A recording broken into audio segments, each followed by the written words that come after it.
Hey there, Horne-Ellstrom here. Welcome to day 4 of our Get Your Goals annual challenge. Today we're talking about WIIFU. You've probably heard of WIIFM. It's an acronym that stands for What's in It for Me. I like WIIFU better because it's what's in it for you. And I know you isn't starting with a Y, but I think you get it.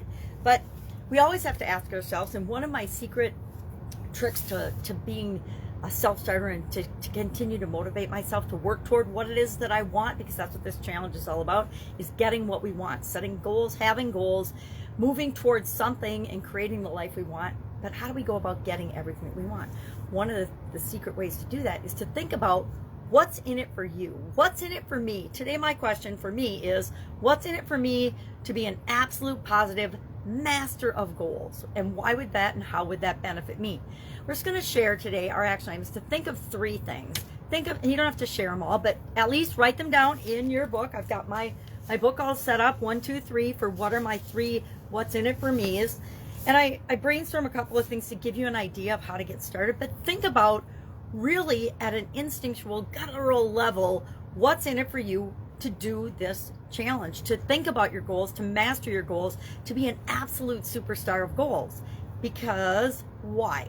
Why do you want to do that? And we're going to talk about an exercise in a few days called the 7 Whys exercise. Incredibly powerful exercise.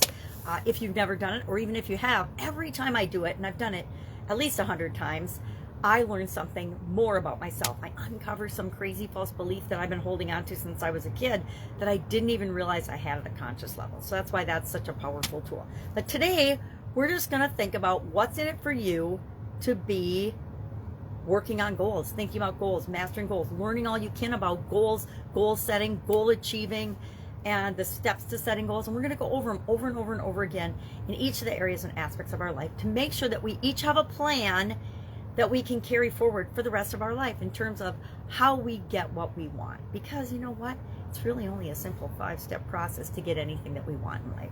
And so we're going to find a way to make that just part of our subconscious. So everything we do filters through, does this move me toward my goals or away from my goals? All right, so what's in it for you to become a goal master? For me, I wrote down a couple of things. Let me grab my magnifying glass and see what it has to say. Goals give me direction. Goal setting helps me to identify what's important to me. Setting goals helps me measure my progress. How do I know if I'm moving away or from what I want or toward what I want? Goals help me stay motivated. I think that's why I started asking the question, what's in it for me to do this? What's in it for me to take this training? What's in it for me to listen to this video? What's in it for me to do this challenge? What's in it for me to take this course? What's in it for me to take this job? What's in it for me to start this business? Whatever it is for you. What's in it for me to be in this relationship? And finally, setting goals helps me be accountable to myself, because guess what? We can fool some of the people some of the time, but we never really can fool ourselves. We might be able to stuff things down and act like we're fooling ourselves, but we never really are. So today, what's in it for you? Action item, 3 things that's in it for you to become a goal master.